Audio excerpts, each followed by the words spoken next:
फजा में सन्नाटा तारी था। दो लड़कियां सुर्ख साड़ियों में थीं और उनके ऊपर वाले धड़ उरियां थे। दोनों को तख्त पर एक दूसरे के साथ लिटा दिया गया था। पुजारी देवगिरी ने त्रिशूल वाला हाथ ऊपर उठाकर बुलंद आवाज में कुछ कहा। दोनों साधु जो लड़कियों को वहां लाए थे दौड़कर अपनी अपनी चौकी पर बैठ गए। मैं ये सब कुछ धड़कते हुए दिल के साथ देख रहा था। इन दोनों लड़कियों को मैंने गौर से देखा। इनमें मेरी बीवी जमीला नहीं थी। पुजारी देवगिरी ने त्रिशूल वाला हाथ बुलंद किया और जिस तख्त पर लड़कियां लेटी हुई थीं उसके गिर्द चक्कर लगाने शुरू कर दिए। इस दौरान दोनों लड़कियां चुपचाप लेटी रहीं। किसी ने उठकर भागने की कोशिश नहीं की थी। आखिर पुजारी देवगिरी रुक गया, तख्त के पास आकर बैठ गया। उसके बाद उसने ऊंची आवाज में कोई श्लोक पढ़ा और एक तरफ इशारा किया। जिस तरफ उसने इशारा किया था उस तरफ से एक साधु पटारी लेकर उठा और पुजारी देवगिरी के पास आकर बड़े अदब से बैठ गया। पुजारी देवगिरी ने पटारी का ढक्कन उठा दिया। ढक्कन के उठते ही एक सांप ने फुनकार मारकर अपना सर बाहर निकाला और फन खोलकर लहराने लगा। पुजारी देवगिरी ने अपना हाथ उसकी तरफ बढ़ाया।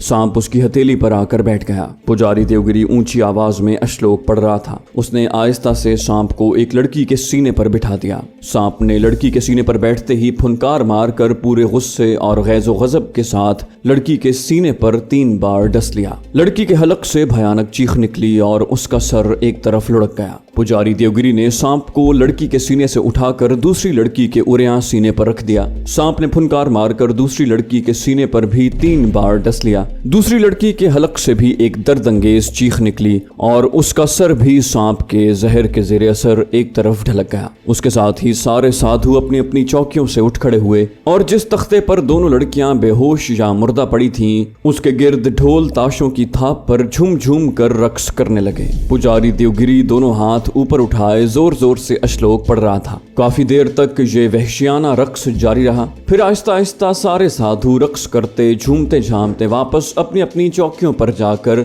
मूर्तियों की तरह बैठ गई। दोनों बदनसीब लड़कियां तख्ते पर बेसुध होकर पड़ी थीं। उनके जिस्म बिल्कुल हरकत नहीं कर रहे थे। पुजारी देवगिरी भी अपने शाही तख्त पर जाकर बैठ गया। हॉल में एक बार फिर गहरी खामोशी हो गई। पुजारी देवगिरी आलती पालती मार कर बैठा था और मुंह में कुछ गुनगुना रहा था। लगता था कि वो कोई मंत्र पढ़ रहा है। उसने हाथ उठाकर अपनी जबान में कोई हुक्म सादिर किया। उसका हुक्म पाते ही 2 हट्टे कट्टे साधु उठकर उस तख्ते के पास आए जिस पर दोनों लड़कियां बेहोश पड़ी थीं। एक साधु ने एक लड़की को और दूसरे साधु ने दूसरी लड़की को उठाकर अपने कांधे पर डाला। एक साधु सामने की जानिब और दूसरा साधु उस तरफ आने लगा जहां फर्श पर जरा बुलंदी पर मैं चबूतरे पर छुप कर बैठा ये सारा पुरस्कार खूनी मंजर देख रहा था। मेरा ख्याल था कि वो दूसरी तरफ मुड़ जाएगा, लेकिन मैं ये देखकर घबरा गया कि वो चबूतरे की सीढ़ियां चढ़ रहा था। मैं जल्दी से उठकर पीछे हो गया और सीढ़ियां उतरकर सुरंग में आकर एक तरफ अंधेरे में छुपकर बैठ गया। साधु लड़की को कांधे पर डाले शिगाफ में से निकला।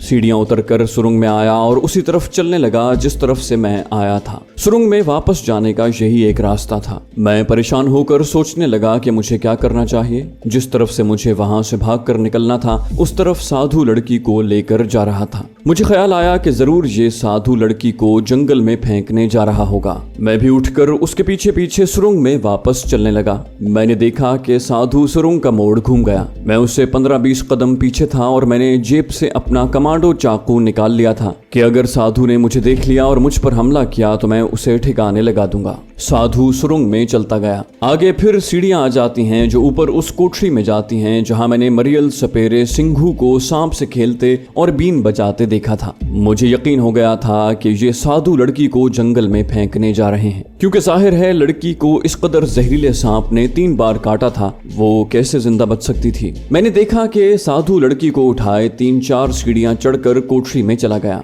जैसा कि मैं पहले बयान कर चुका हूँ उस कोठरी को सुरंग की जानिब कोई दरवाजा नहीं था। मैं सुरंग की दीवार के साथ अंधेरे में रुककर इंतजार करने लगा कि साधु कोठरी से निकलकर मंदिर के अकबी दरवाजे से बाहर निकल जाए तो मैं वहां से निकलूं। मुझे वहां खड़े बमुश्किल 2 मिनट ही गुजरे होंगे कि वही साधु कोठरी की दीवार के शिगाफ में दोबारा नमूदार हुआ। लड़की उसके कांधे पर नहीं थी। इतनी जल्दी वो लड़की की लाश को जंगल में फेंक कर वापस नहीं आ सकता था। साधु सीढ़ियां उतरकर सुरंग में वापस मेरी तरफ ही आ रहा था। मैं अंधेरे में था। सोचा यहीं खड़ा रहता हूँ, आगे आगे भागने की जरूरत नहीं। आगे की तरफ भागा तो हॉल कमरे में दूसरे साधु लोग मौजूद हैं, सारा काम खराब हो जाएगा। मैंने सिर्फ इतना किया कि सुरंग की आखिरी दीवार के पास दबे पांव तेज तेज कदमों से गया और जहाँ चबूतरे की सीढ़ियां शुरू होती थीं, उन सीढ़ियों की ओट में अंधेरा था। मैं वहां सिमट कर बैठ गया। साधु चला रहा था, उसने मुझे नहीं देखा था। वो सीढ़ियां चढ़कर चबूतरे में गया और हॉल कमरे में दूसरी तरफ उतर गया। हॉल कमरे से आदमियों के बातें करने की भिनभिनाहट नुमा आवाजें कुछ देर आती रहीं, फिर खामोशी छा गई।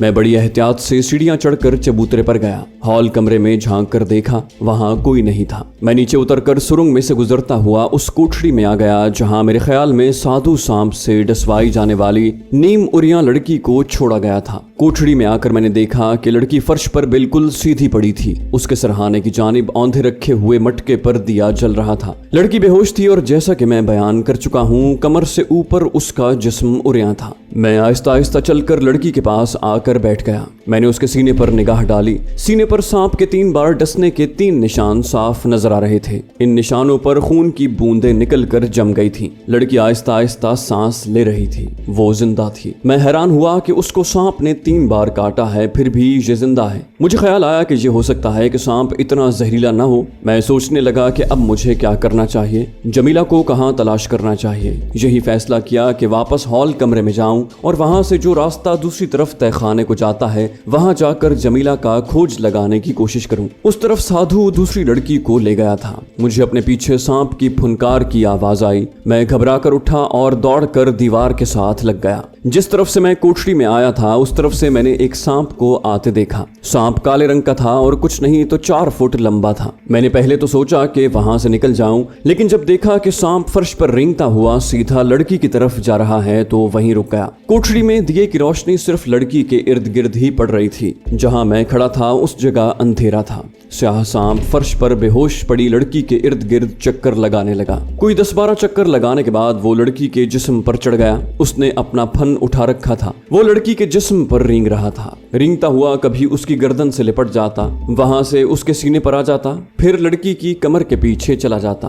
लड़की ने कमर के नीचे साड़ी बांधी हुई थी। सांप साड़ी के अंदर चला गया और फिर उसके पांव की तरफ से बाहर निकल आया। मुझे अपने हिंदू यात्री दोस्त की बात याद आ गई। उसने बताया था कि यहाँ जो नई लड़की लाई जाती है, उसे रात को एक जगह डाल दिया जाता है और उस पर सांप छोड़ दिया जाता है। सांप उसके सारे जिस्म पर रेंगता रहता है और यूं उस लड़की के जिस्म की बू अपने जहन में महफूज कर लेता है। उसके बाद लड़की अगर वहां से फरार होकर चाहे किसी जगह पहुंच जाए, सांप उसकी बू की मदद से वहां पहुंच जाता है और मफरूर लड़की को डसकर हलाक कर देता है। इस बेहोश लड़की के साथ भी यही कुछ हो रहा था। इस किस्म का रोंगटे खड़े कर देने वाला मंजर मैंने जिंदगी में पहली बार देखा था। काफी देर तक सांप बेहोश लड़की के जिस्म से चिमट कर रेंगता रहा। फिर वो लड़की के सीने पर कुंडली मार कर बैठ गया। वो झूम रहा था। उसने अचानक अपना फन लड़की के चेहरे पर झुकाया और लड़की के होंठों पर मुंह रख दिया। खुदा जाने वो लड़की को डस रहा था या क्या कर रहा था। कोई 10-15 सेकंड तक सांप उसी हालत में रहा। फिर उसने फन उठाया,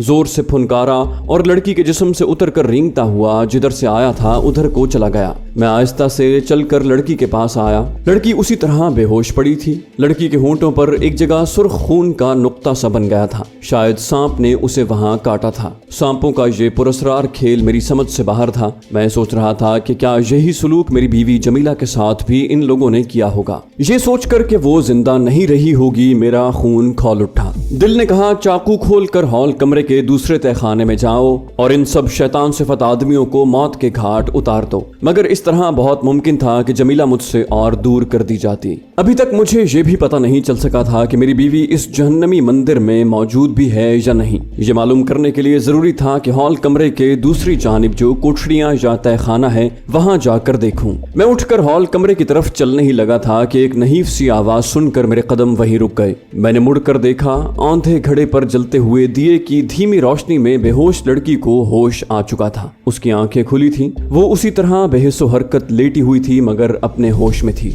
उसने कमजोर आवाज आवाज में कहा, उधर मत जाओ। मैंने झुककर लड़की को गौर से देखा। उसकी आंखें पूरी खुली थीं और वो मुझे देख रही थी। मैंने आहिस्ता से पूछा, क्या तुम जिंदा हो? उसने कहा, मैं जिंदा हूँ। तुम जान बचाकर यहाँ से चले जाओ। तुम यहाँ कैसे आ गए हो? मैंने कहा, पहले मुझे ये बताओ कि यहाँ तहखाने में और कौन कौन सी लड़कियां हैं। उस लड़की पर नक्काहत तारी थी। मैंने महसूस किया कि उससे ज्यादा बोला नहीं जा रहा। जमीला की फोटो मेरी पतलून की जेब में ही थी। मैं ये मौका जाया नहीं करना चाहता था। मैंने जेब से फोटो निकाल कर लड़की की आंखों के सामने कर दी और कहा, दरमियान में जो लड़की बैठी है, क्या ये लड़की यहाँ पर मौजूद है? ये पंजाबी बोलती है और मेरी बीवी है। मैं इसकी तलाश में मारा मारा फिर रहा हूँ। मेरी मदद करो। मैं तुम्हारा एहसान जिंदगी भर नहीं भूलूंगा। लड़की की आंखें खुली थीं। वो बड़े गौर से फोटो देख रही थी। फोटो पर दिए की पूरी रोशनी पड़ रही थी। मैंने फोटो पर जमीला के चेहरे पर उंगली रख दी। ये मेरी बीवी है। इसका नाम जमीला है। इसे पुजारी देवगिरी दिल्ली से लाया है। लड़की ने आंखें बंद कर ली और गहरे सांस लेने लगी। मैंने जमीला की फोटो उसकी आंखों के सामने से हटा ली।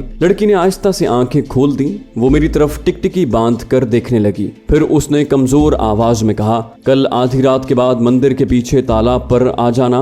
अब चले जाओ जाओ। और लड़की ने कर्ब आमेज अंदाज में आंखें बंद कर ली। मुझे उम्मीद की एक किरण नजर आ गई थी। मैंने लड़की के सर पर हाथ रख कर आहिस्ता से कहा, तुम्हारा शुक्रिया। मैं कल आधी रात के बाद तालाब पर आ जाऊंगा। लड़की ने कोई जवाब न दिया। उसकी आंखें बदस्तूर बंद थीं। मैं तेजी से पीछे हटा और कोठरी की खिड़की में से दूसरी तरफ निकलकर दालान में आ गया। दालान अंधेरे में खाली पड़ा था। मंदिर का अकबी दरवाजा अंदर से कुंडी लगाकर बंद कर दिया गया था। मैं आहिस्ता से कुंडी खोलकर बाहर निकल गया। रात का पहला पहर था। नाग देवी के मंदिर की तरफ से भजन गाने और घंटियों की हल्की हल्की आवाजें आ रही थीं। हिंदू यात्री कोठरियों में नहीं था। मैं अपनी चारपाई पर लेट गया और सोचने लगा कि इस पुरस्कार लड़की ने मुझे कल रात किस लिए बुलाया है। जरूर वो मुझे मेरी बीवी जमीला के बारे में ही कुछ बताने वाली है। खुदा करे कि वो कोई अच्छी बात बताए। खुदा करे कि जमीला जिंदा हो। अगर खुदा न खास्ता वो जिंदा नहीं होगी तो मैं इस शैतानी नाग मंदिर के किसी साधु को पुजारी देवगिरी समेत जिंदा नहीं छोड़ूंगा।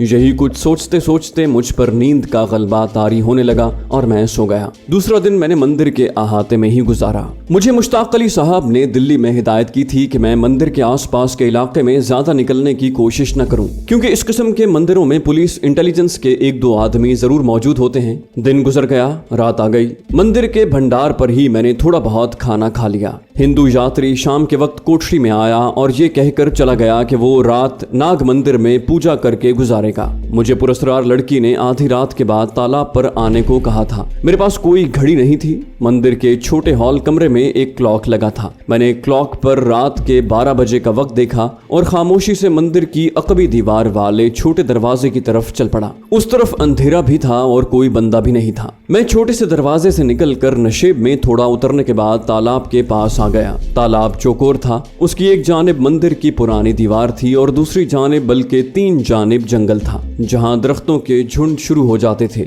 मेरा ख्याल था कि पुरस्कार लड़की मंदिर के छोटे दरवाजे वाले दालान में से निकल कर ही आएगी। चुनाचे मैं वहीं एक तरफ हटकर तालाब के किनारे सीढ़ियों के पत्थर पर बैठ गया। उस तरफ रोशनी बिल्कुल नहीं थी। अंधेरा घुप था। मंदिर की तरफ घंटियां कभी कभी बज उठती थी। उसके बाद फिर खामोशी छा जाती थी। दरख्तों के दरमियान में से आसमान पर चमकते हुए सितारे नजर आ रहे थे। तालाब का पानी बिल्कुल साकिन था। अंधेरी रात में उसकी सतह धुंधली धुंधली नजर आ रही थी। तालाब की दूसरी तरफ जंगल में से किसी वक्त हवा का झोंका आता तो अपने साथ देवदार, नारियल और महागनी के दरख्तों की खुशबू भी लाता। किसी जगह झाड़ियों में एक झींगर मुसलसल बोल रहा था। झींगर की आवाज मुझे परेशान कर रही थी। अचानक झींगर खामोश हो गया। उसके साथ ही अंधेरी रात में एक इंसानी साया मुझे अपनी तरफ आता दिखाई दिया। ये पुरस्कार लड़की ही हो सकती थी। मैं उठ खड़ा हुआ। साया करीब आकर मुझसे 3-4 कदम के फासले पर रुक गया। मैंने पुरस्कार लड़की को फर्श पर बेहोशी की हालत में लेटे हुए देखा था। उस वक्त वो मेरे सामने खड़ी थी।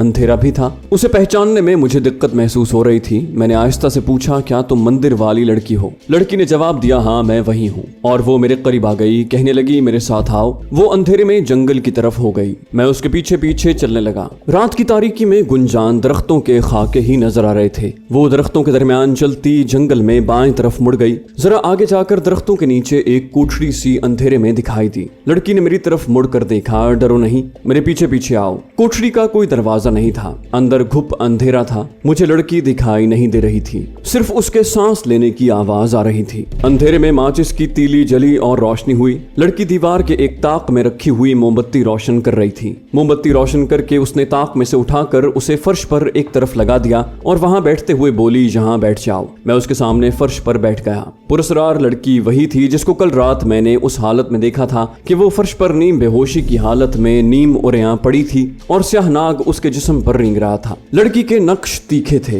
रंग सांवला था और आंखें बड़ी बड़ी थी। दरमियान से मांग निकालकर उसने बाल शानों पर डाल रखे थे और साड़ी पहन रखी थी। कहने लगी, क्या तुम वाकई इस लड़की के पति देव हो जिसकी फोटो तुमने मुझे दिखाई थी? मैंने कहा, हाँ मैं ही उसका खामद हूँ। मैं मुसलमान हूँ और मेरी बीवी का नाम जमीला है। मैं उसे जमीला के अगवा के वाकयात बताने लगा तो पुरस्कार लड़की ने हाथ थोड़ा सा ऊपर उठाकर कहा, मुझे यकीन आ गया है कि अब जो कुछ मैं तुम्हें बताने वाली हूँ वो बिल्कुल सच है। इसे गौर से सुनो, तुम्हारी बीवी जमीला। मैंने उसकी बात काट दी और बेताबी से पूछा, वो जिंदा है ना? पुरस्कार लड़की ने मेरी तरफ घूर कर देखा और बोली, बीच में न बोलो, तुम्हारी बीवी जिंदा है। जब उसे नाग देवी के मंदिर के तहखाने में लाया गया था तो वो मुझे मिली थी। मुझे उस पर बड़ा तरस आया था, लेकिन खुद मैं भी उसी हालत में थी। मैं उसकी कोई मदद नहीं कर सकती थी। उसने मुझे अपना नाम जमीला ही बताया था। वो बहुत गमजदा थी, परेशान थी। पुजारी देवगिरी ने तुम्हारी बीवी को शताबली उत्सव के लिए पसंद किया है और नाग यज्ञ के बाद उसे संथावली के खूनी नाग मठ में भिजवा दिया है। तुम्हारी बीवी जमीला यहाँ मंदिर में नहीं है, वो इस वक्त संथावली के नाग मठ में है। वहाँ 1 माह तक उस पर खास मंत्र पढ़े जाएंगे।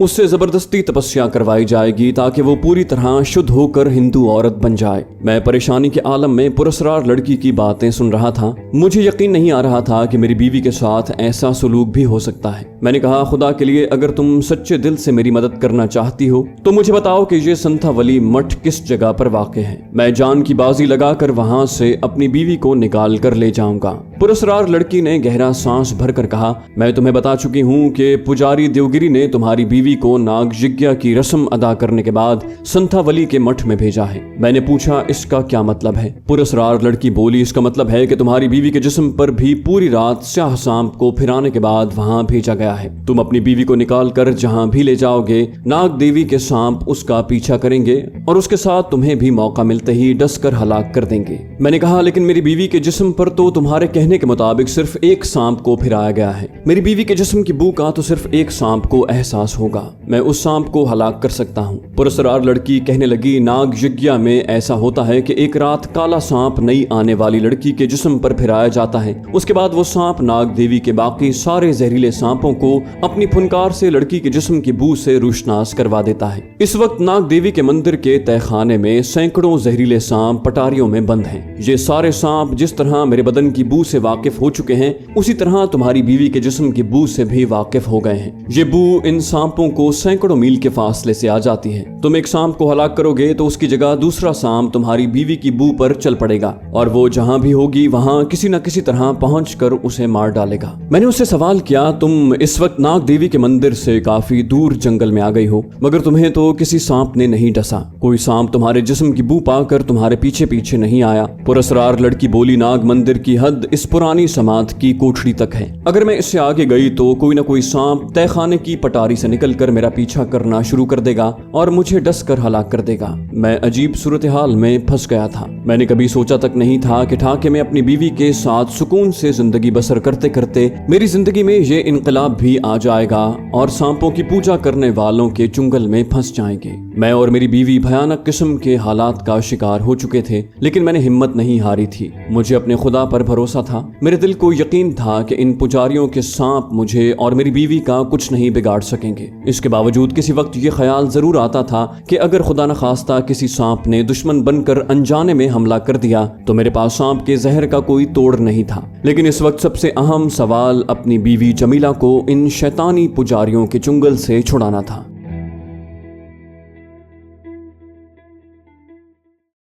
तो दोस्तों, ये थी हमारी आज की एपिसोड। उम्मीद करते हैं आपको हमारी कहानी पसंद आई होगी। जाने से पहले इस वीडियो को लाइक कीजिए और शेयर करना मत भूलिए।